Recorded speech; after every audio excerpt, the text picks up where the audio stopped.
Ici Roger Clavet, bienvenue à Interroger. Interroger, maintenant, on a l'habitude, hein? Il y a des questions, il y a des réponses, il y a même des mystères, des devinettes, enfin, mais on trouve toujours une réponse. Vous allez voir qu'on n'en manquera pas. Je commence par, tiens, une question. Qui est-ce que vient par groupe de 340 à chaque année et qui a toutes les formes, j'ai envie de dire toutes les couleurs, et en plus, on ne sait pas toujours pourquoi, mais ils ont la plupart du temps besoin d'une lettre pour gagner leur vie. Cette lettre, c'est le X d'un vote, bien sûr, où là, on nous promet mer et monde. On va explorer aujourd'hui le rôle du député, et pour cela, on en a un avec nous. Il s'agit de Joël Godin, député fédéral de Portneuf-Jacques-Cartier. On va en savoir un petit peu plus. Joël Godin, bonjour. Bonjour, M. Roger. Écoutez, ça me fait plaisir de vous rencontrer. C'est la première fois qu'on se rencontre, donc inconnu et inconnu. Absolument. J'ai pris quelques informations ici et là, mais surtout des informations vérifiables. Vous êtes né à Beaupré? Oui, effectivement. C'est pas un premier miracle de Sainte-Anne, là. Je vais laisser les gens juger. Mais non, honnêtement, je fais partie d'une famille de 5 enfants. Okay. Ma mère et mon père ont habité à Beaupré. Et mon grand-père a été maire de la ville de Beaupré. C'est pas celui qui a été député? C'est le même. On va en parler tout à l'heure, parce que, en faisant ma recherche, oui. Bon, c'est dans la famille. Absolument. Bon, vous êtes resté combien d'années à Beaupré? Très peu, parce que j'ai fait ma maternelle à Saint-Joachim. J'ai habité Beaupré pendant les 5 premières années de ma vie, et on a déménagé à Saint-Joachim, et j'ai grandi à Saint-Joachim. Avez-vous fait... Mon primaire, mon secondaire. OK. Avez-vous touché aux affaires municipales? Oui. C'est là? À Saint-Joachim. Ah, OK. Oui, j'ai été conseiller municipal à Saint-Joachim autour de mes 18 ans. C'était jeune, hein? Oui, on a eu à l'émission l'autre jour une jeune fille qui était conseillère municipale, mais quand même. Alors, de Beaupré, vous retenez quoi? De votre enfance, par exemple, ça ressemble à quoi? J'ai eu une enfance où mon père et ma mère travaillaient fort pour survenir aux besoins de les 5 de la famille. Et j'ai grandi dans un environnement très paisible où est-ce qu'on a travaillé fort. Mes frères et mes sœurs ont été très autonomes. Moi, j'étais le bébé de la famille. Alors, ils ont fait des tests avec les autres, puis après ça, j'ai eu des autorisations qu'eux autres n'avaient pas 10 ans plus tôt. C'est l'avantage, hein? Oui, il y a certains avantages. Le dernier de la famille. Sauf que pour ce qui est des vêtements, on pourrait en reparler. Vous êtes né donc le 14 mars 1965. En passant, vous allez avoir 61 ans dans moins de 10 jours. Dans moins de 10 jours, effectivement. Bon. Mais je le porte bien. Je vous dirais que le cap du 60, je l'ai passé. Ça s'est bien fait. Je vais vous faire une confidence. L'année, parce que je pense que chaque citoyen, chaque personne a une année d'anniversaire qui les touche, les rend plus émotifs. Moi, c'était à l'âge de 25 ans. Pourquoi? Il y avait une raison? Oui, parce qu'à 25 ans, tu n'as plus le choix. Tu n'es plus materné, tu n'es plus dépendant de tes parents. Tu te dois d'être autonome, indépendant et construire ta famille, ton avenir, ta vie professionnelle. Alors le chiffre 25 ans, pour moi, a été une étape importante. Puis, depuis ce temps-là, les années passent, puis on vieillit, mais... heureux d'être rendu à où est-ce que je suis rendu aujourd'hui, à presque 61 ans. Mais est-ce que l'âge, ça compte en politique? Je reviens là-dessus parce que on voit, c'est une exigence physique et psychologique importante. Est-ce que vous pensez que tout le monde peut faire de la politique, quel que soit l'âge, ou il faut être vraiment allumé? Je vais répondre à votre première partie de question. Oui, tout le monde peut faire de la politique. Parce que ça se doit de représenter, les parlements doivent représenter la société. Alors, tout le monde peut faire de la politique. Maintenant, c'est très exigeant. Très exigeant, mais c'est un choix. C'est très exigeant de faire d'autres travails. Là. Cuisinier dans un restaurant, c'est très exigeant. La chaleur, le stress. Toute profession a ses contraintes. La politique a ses contraintes, mais a ses avantages aussi. Puis la passion donne des ailes. Je me souviens, moi, d'un député assez obèse, Jean-Claude Malépard, oui. Et il se déplaçait, je n'étais pas capable de le suivre. Alors, c'est pas parce que tu es obèse ou que tu as des difficultés. Non. Au contraire, la passion anime. Votre passion, vous, elle a commencé avec votre élection. La première, c'est 2015. Ma passion était là avant. Avant ça? Oui, absolument. Ben, c'est quoi, à quel moment vous avez eu la piqûre? Très simple. Depuis l'âge de 6 ans, j'ai le goût de servir. J'ai le goût d'être député fédéral parce que mon grand-père a été député Crédit social en 1962. Et c'est lui qui m'a transmis cette passion-là. J'ai eu des heures de plaisir à l'écouter me parler de ce qu'il vivait et ça m'a appelé. Et tout au long de ma vie, je voulais être député fédéral. Et la fenêtre s'est ouverte à mes 50 ans. Et depuis ce temps-là, je sers la population de Portneuf-Jacques-Cartier et j'en suis très heureux. Crédit social, c'était un créditiste, votre grand-père. Absolument. Mon père était séparatiste, Parti québécois. Et moi, je me souviens d'avoir écrit dans le Journal de Québec à l'époque du premier référendum des années 80. Moi, j'étais contre. Dans la même famille. Ah, dans la même famille. Ça devait donner des bonnes discussions à la maison. De bonnes discussions, toujours avec respect. Moi, j'ai toujours dit, j'ai pas le monopole de la vérité et les autres n'ont pas le monopole de la vérité. Il faut être capable d'échanger, il faut avoir nos opinions, les débattre et par la suite, c'est la population qui décide. Et moi, je me souviens, un petit peu moqueur et taquin, j'avais fait installer, en fait, j'avais été chercher une affiche. C'était Claude Ryan à l'époque, et je l'avais mis en face sur le poteau, en face de la table à pour faire enrager. Un petit peu à agacer mon père. Là. Pas enragé, choqué de façon sympathique. Ça faisait partie du débat, mais il y a toujours eu beaucoup de respect. Puis moi, j'ai toujours dit, dans chacun des partis, il y a du bon. Sinon, le parti n'existerait pas. Moi, je suis un fédéraliste. Moi, je suis de droite économique. Alors, moi, j'ai choisi le Parti conservateur du Canada au fédéral, mais les autres qui choisissent les autres partis ont le droit. Puis, vous connaissez ce qui se passe dans les coulisses à Ottawa. On chicane 45 minutes de temps à la période de questions, puis c'est un show. Maintenant, je vais être très honnête avec vous, c'est un show. Mais on travaille. Écoutez, c'est pas vrai que je me lève à midi, puis je rentre au bureau à 1h, puis je m'en vais à la Chambre des communes à 2h, puis je repars à 3h, puis c'est terminé. On travaille avec les collègues de tous les autres partis, avant et après la période de questions. Mais d'où vient justement le cynisme? Quand on rencontre les gens, là, peut-être pas dans votre cas, mais dans d'autres circonscriptions, on le voit. Il y a un clivage. Il y a des gens qui ne sont pas capables de discuter sans s'engueuler, de sorte que dans des grandes villes, des grands centres, il y a beaucoup de difficultés à faire entendre sa voix. D'ailleurs, vous occupez l'ancien poste qu'occupait André Arthur. Bon, on peut dire que c'est un gars qui soulevait... Il polarisait. On vous a jamais reproché de ne pas trop lui ressembler ou de... Pas du tout, non. En fait, c'est une question de personnalité, de caractère. Moi, je suis ouvert, je n'ai pas le monopole de la vérité, je crois à la démocratie, je respecte les autres me respectent. Et c'est comme ça que ça a évolué. Et moi, je me rappelle, à l'époque où je me suis présenté en 2015, j'ai rencontré tous les autres candidats de tous les partis. Moi, je leur ai dit, moi, je vais défendre mes idées, mais jamais je vais vous attaquer, personnellement. Vous n'étiez pas contre quelqu'un, vous étiez pour. On peut pas, moi, ma façon de voir les choses, tu ne peux pas te valoriser en écrasant les autres. On ne se grandit pas en rapetissant les autres. Non. Bien, vous avez tout à fait raison dans ce sens-là, mais est-ce que vous pensez qu'au fil d'un parcours comme le vôtre, d'abord, j'ai été surpris, vous avez touché aux médias, en plus d'avoir réparé mon micro tout à l'heure, là, en tout cas, tenté de le réparer. Oui, tenté. Vous avez été associé aux médias? Absolument. En fait, j'ai toujours été intéressé au côté communication des médias et je vais vous partager...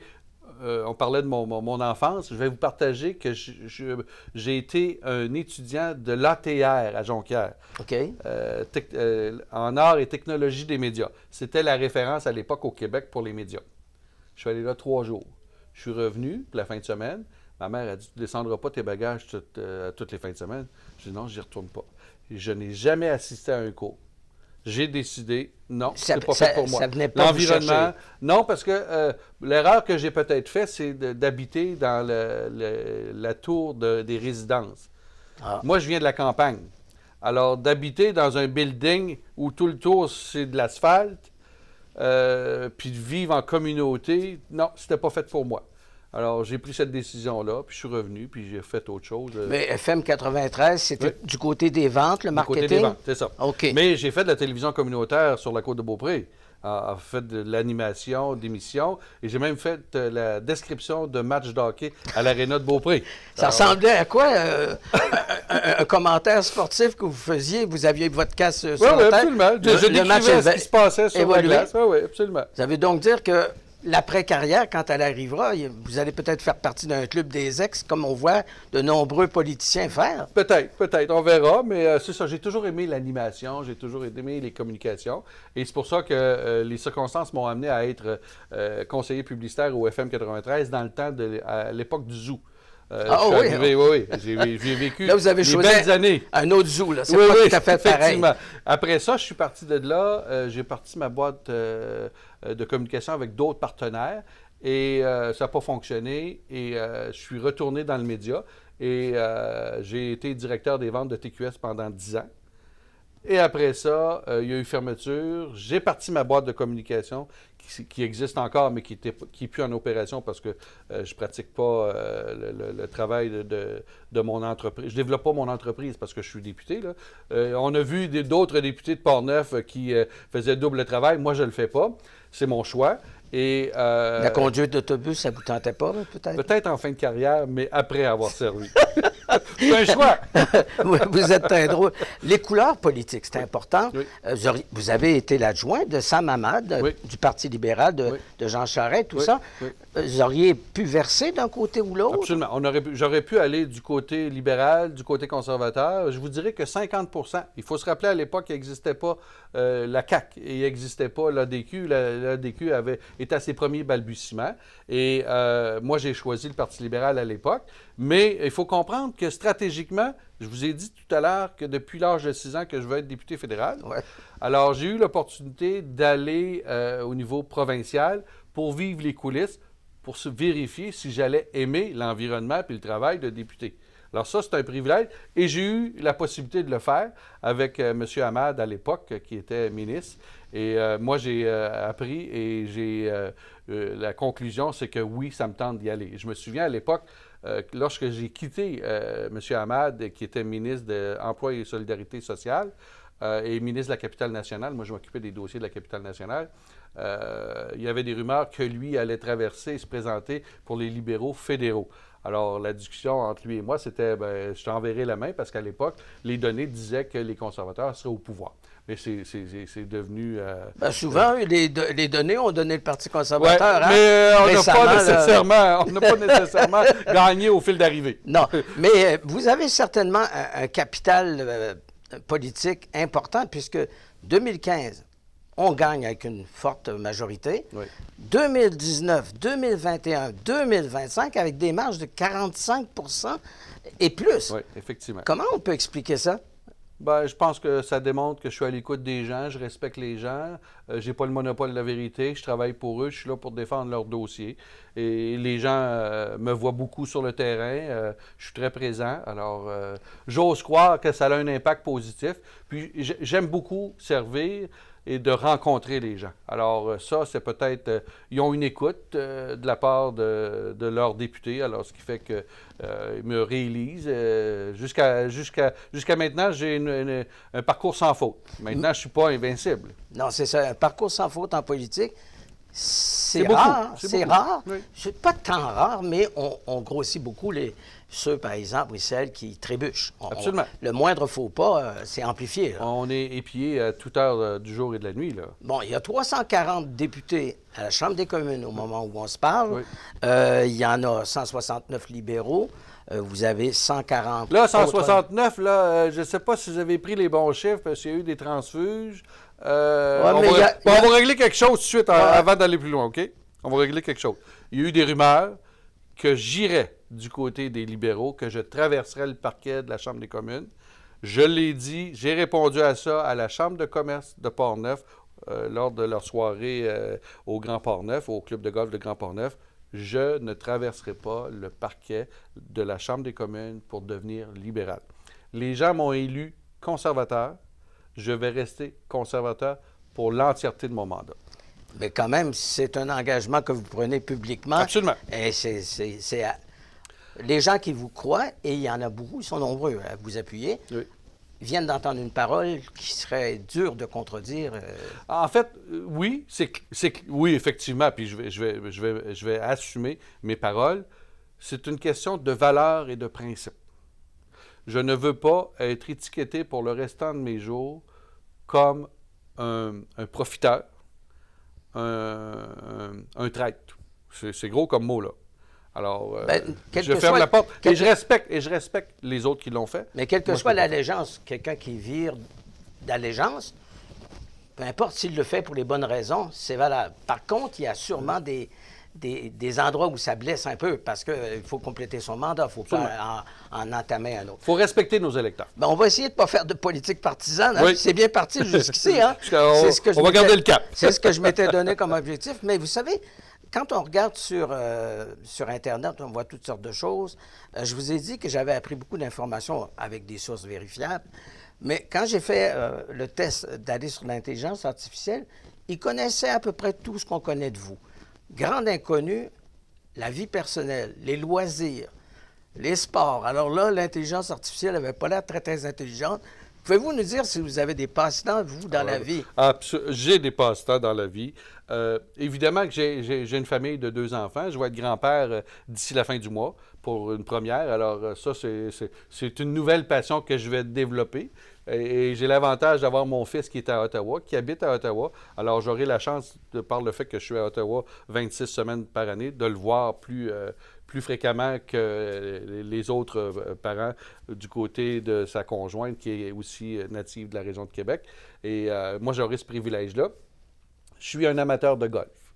Je pratique le golf. Ben, un vrai golfeur, c'est relatif. Je suis un vrai golfeur dans la notion de quelqu'un qui joue au golf régulièrement. Vrai golfeur, pour moi, un vrai golfeur, c'est quelqu'un qui joue en bas de 80. Je suis pas là. Mais la porte est grande ouverte pour parler de M. Trump. C'est un bon golfeur ou pas? C'est pas ma référence. On a dit tantôt qu'on faisait pas de politique. On n'en fait pas. On parlait de golf. On a parlé de sport. On n'a pas. Donc, la piqûre, vous l'avez eue très tôt. C'était pas sur un terrain de golf, mais vous avez eu la piqûre pour la politique. Oui. De quoi êtes-vous le plus fier? Parce que dans vos fonctions à la Chambre des communes, vous êtes vice-président du comité permanent ou comité mixte. C'est ça, comité permanent des langues officielles. Des langues officielles. Les langues officielles, ça vous a même mérité un prix en Colombie-Britannique pour le respecter les langues officielles. Vous êtes donc au sein de votre parti politique, une personne très attachée aux langues officielles. Qu'est-ce que vous avez pu accomplir pendant ces années-là? Parce que c'est quand même une chose on parle moins souvent des langues officielles, mais quand on est au Canada, on le vit. Vous n'êtes pas toujours dans la région, hein? Vous voyez, vous vous déplacez également. Qu'est-ce que vous remarquez des langues officielles le plus? En fait, ma plus grande surprise, ma plus grande découverte lorsque j'ai été nommé ministre du cabinet fantôme en matière de langues officielles, c'est de constater qu'il y a des communautés de langues officielles partout au Canada, dans les 9 provinces excluant le Québec et dans les 3 territoires. Vous ne le saviez pas? Vous aviez une idée méconnue? C'était vague, mais je suis allé sur le terrain. Il me reste 2 provinces à visiter. J'ai visité tous les territoires. En fait, j'ai visité 2 territoires. Il me reste le Nunavut à aller visiter et le Terre-Neuve et Nouvelle-Écosse pour des concours de circonstances. Et il y a des communautés francophones dans ces endroits-là. Beaucoup plus en Nouvelle-Écosse, beaucoup plus nombreux, quand je dis beaucoup plus de gens en Nouvelle-Écosse. Les Acadiens. Que Terre-Neuve, Labrador. Mais il existe des communautés de langues officielles dans chacune des territoires et provinces au Canada. Et ça, c'est une grande découverte pour moi, une belle découverte pour moi. Et ces gens-là font beaucoup avec peu. C'est incroyable qu'au quotidien, ils se battent pour garder le français et utiliser le français. Moi, tant aussi longtemps qu'on me dira que le Canada est bilingue français-anglais, puis là, je ne veux pas faire de politique, mais il y a un premier ministre qui a nommé une gouverneure générale qui est bilingue, mais qui ne parle pas français. Ça, j'ai un gros problème avec ça. Vous n'êtes pas le seul. Je pense qu'il y a beaucoup de gens qui le notent. Oui. C'est la première fois que ça se faisait, quelque chose comme ça. Effectivement. Ça a passé mal. Ça a très, très mal passé. Très mal passé, mais ils ont à vivre avec leurs décisions. Maintenant, vous me posez la question, quelle est ma plus belle réalisation, ma plus grande fierté? Vous savez, en politique fédérale, c'est difficile de mettre une virgule dans le livre d'histoire du Canada. parce que le paquebot, permettez-moi l'expression, le paquebot est difficile à faire bouger, la machine est grosse. Puis le livre commence à être épais, là, Oui, quand le même, livre commence à être épais. 400 ans d'histoire, mais 1867 à 200 ans, quand même beaucoup. Oui, effectivement. Maintenant, moi, sur quoi je suis le plus fier, c'est que je pense que j'ai mis plus qu'une virgule lorsque j'ai participé à la modernisation de la loi des langues officielles. La première loi a été mise en 70, la deuxième dans les années 80, par première initiative Pierre Elliott Trudeau dans les années 70, Brian Mulroney en 88 de mémoire, et on a modernisé et la sanction royale a été obtenue en 2023. J'aurais voulu qu'on fasse beaucoup plus. Si vous regardez ce qui a été déposé de ma part et de la part de mes collègues pour améliorer la loi sur les langues officielles, on aurait voulu en faire beaucoup plus, mais on a fait un pas. Alors ça, pour moi, c'est très important. Et je vous dirais que si vous communiquez avec les différents organismes de la langue, à la défense de la langue française partout au Canada, ils connaissent tous Joël Godin. Puis je pense que ces gens-là me voient comme un allié pour eux. Alors, pour moi, c'est une belle fierté. C'est un objet de fierté. Ça touche aussi à la francophonie internationale. Absolument. On découvre qu'il y a des francophones partout. Nous, on a un collègue qui vient du Sénégal. On en a de plus en plus à Portneuf également, des gens qui arrivent. Ça vous prépare bien à connaître ces dossiers-là puis à dire, est-ce qu'on en a encore besoin davantage de l'apport extérieur des communautés culturelles francophones?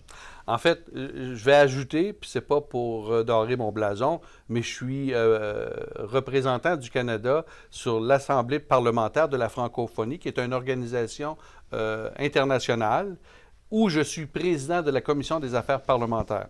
Alors, ça me permet de débattre et de faire des actions pour faire en sorte que les parlementaires puissent en faire plus pour promouvoir et protéger le français partout sur le globe.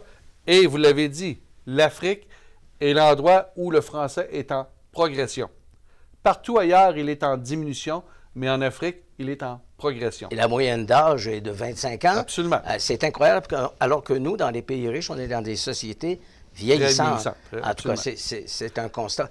J'aimerais, en terminant, peut-être vous demander pourquoi il y a autant de préjugés ou de mythes ou de demi-vérités.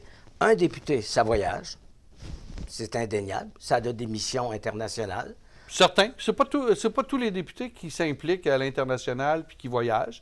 Moi, j'ai l'occasion et l'opportunité de voyager. J'en abuse pas, mais oui, effectivement, je voyage. Ça dit aussi, ça gagne cher. On a eu à l'Assemblée nationale une augmentation de 30 %. On en a parlé beaucoup, beaucoup. Aujourd'hui, vous gagnez bien votre vie comme Absolument. député. Oui. Donc, on peut... Mais les gens, ce qu'ils ne savent pas, ceux qui disent il n'est pas là, il n'est pas présent, vous avez une circonscription, ma foi, même si vous mettiez le matin là, à travailler à 7 heures, et c'est probablement des heures que vous faites, à rester seulement dans la circonscription et faire les 90 ménages, vous manqueriez à vos engagements parlementaires. Absolument. Mais vous ne les verriez même pas tous. Alors, les gens qui disent, il est où le député? Vous l'entendez, ça? Je l'entends, mais je vous dirais que j'ai la chance de servir une belle circonscription. Les gens de Portneuf, Jacques-Cartier sont respectueux, reconnaissent le travail que j'ai fait pour eux dans le passé et me remercient de ma présence sur le terrain. Maintenant, si on fait une équation d'heure versus salaire, je vous dirais que le taux horaire est autour de 45 $ de l'heure. Et je vous dirais que 26 semaines par année, je ne suis pas à la maison, je ne suis pas avec ma conjointe.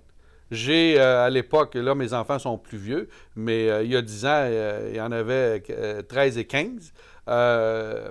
Je n'ai pas été le père le plus présent, le plus impliqué. J'ai vaqué à mes occupations, j'ai été responsable et j'ai fait le maximum dans la capacité. Je vous dirais, je fais une parenthèse, mes enfants n'ont jamais eu la déception de ne pas voir leur père lors d'événements importants dans leur secondaire, lorsqu'ils faisaient un spectacle ou une activité sportive bien spécifique. Je prenais l'avion le mercredi après-midi, j'allais à l'activité, ou le mardi ou le jeudi, là, et je retournais le lendemain pour être en chambre à la période de questions. J'allais coucher à la maison et le lendemain matin, je reprenais l'avion. Aujourd'hui, je ne peux plus le faire parce que le service aérien de Gatineau, qui était Air Liaison, ils ne desservent plus cet aéroport-là. Mais à l'époque, j'ai eu la chance, quand mes enfants étaient plus jeunes, de pouvoir le faire. Mais au-delà de ça, j'étais pas là 24 heures sur 24. La discipline, la présence d'un père, même moi, au niveau physique, de toujours être à Ottawa, je suis pas chez nous. Vous savez, si vous allez dans une vacance, on profite de la vacance, mais on ne se repose pas aussi bien qu'à la maison. On n'est jamais complètement à l'abri de toute urgence qui peut arriver. Absolument. Ça veut donc dire que c'est disponible, même si c'est couper les rubans, même si c'est aller à un c'est pas mon temps, vernissage. c'est un temps que je donne à la population. Et vous avez entièrement raison. Quand je vais couper le ruban, je ne sais pas, moi, au cercle de fermière à X, Y, Z, bien, moi, le samedi en fin de journée, au lieu d'avoir un souper avec des amis, ben, je mets mon sou de député, permettez-moi l'expression, puis je m'en vais couper un ruban. Alors, ma conjointe va m'avoir à 7h30, 8h. Alors, on n'aura pas passé un samedi soir tous les deux à préparer le souper, puis avoir du plaisir, puis même avec des amis, même pour moi, mon temps à moi personnel. Mais ce n'est pas une critique, c'est un choix. J'aime encore le travail que je fais, et c'est ce qui est important. Puis on l'a dit tout à l'heure, la passion est encore là, la flamme est encore là. Alors, tant aussi longtemps que j'aurai la flamme, je vais me démener à servir ma population. Et la Chambre est ajournée jusqu'au 9 mars. Oui, c'est ça. C'est presque des jours de votre fête. Allez-vous ouvrir la télé et regarder les travaux de la Chambre des communes? Bien, en fait, le jour de ma fête, c'est un samedi. Alors, je serai de retour dans la circonscription, mais la semaine prochaine, on siège à Ottawa. Alors, il y a une alternance. Le calendrier cette année est particulier. Cette semaine, je suis en circonscription. La semaine prochaine, je suis à Ottawa. L'autre semaine, je suis en circonscription. Et l'autre semaine, je suis à Ottawa. Il y a une alternance, là. Et on va avoir, à un moment donné, je vous dirais, il y a un 5 semaines, mai-juin, où est-ce qu'on va être les 5 semaines consécutives à Ottawa. Alors, c'est pour ça que des fois, la semaine, je ne peux pas être présent dans les activités qui ont lieu dans la circonscription. Mais je m'en fais un devoir, les fins de semaine, d'être le plus présent dans la mesure du possible. Moi, il ne faut pas oublier que je reviens le vendredi et je requitte le dimanche. Avec le travail de bureau, en plus du travail parlementaire. Effectivement. C'est quasiment un bureau de dentiste. Ouais, 15 minutes pour absolument, monsieur, 15 minutes pour madame.